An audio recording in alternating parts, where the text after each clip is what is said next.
Welcome to the course on data structures and algorithms. We will now be examining implementation of stack data structures. We have 3 consecutive sessions. In this first session, we will just do a basic review of the stack structure. As you are all aware, this is an example of a stack of plates, and we cannot take out a plate from somewhere in between, nor we can easily insert a plate somewhere in between. So, the fundamental characteristic of a stack is that we can only remove a plate from the top or add one more plate on top. That means we can push an element on the stack or pop an element out of the stack. It is important to remember that these are the only 2 actions that are permitted. Of course, we will not be dealing with stack of plates, we will instead be dealing with stack of elements such as integer numbers, characters, character strings or whatever.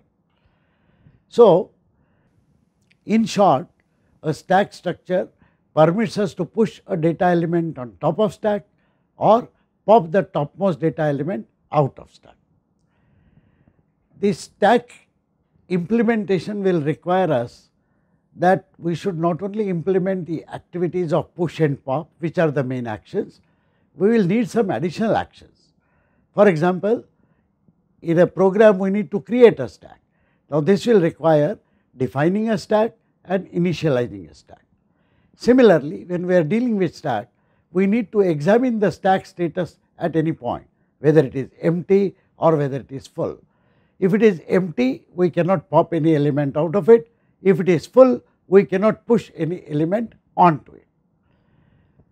We will of course need to access the top element whenever somebody requires to pop an element out or whenever somebody requires to push an element on top. Let us discuss implementation of stack generically. To recapitulate, we will need to write the following functions.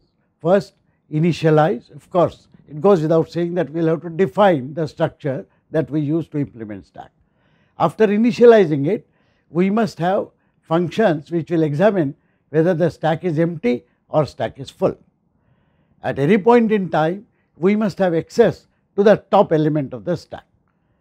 And finally, the 2 important activities of either pushing an element on top of stack or popping an element out of stack.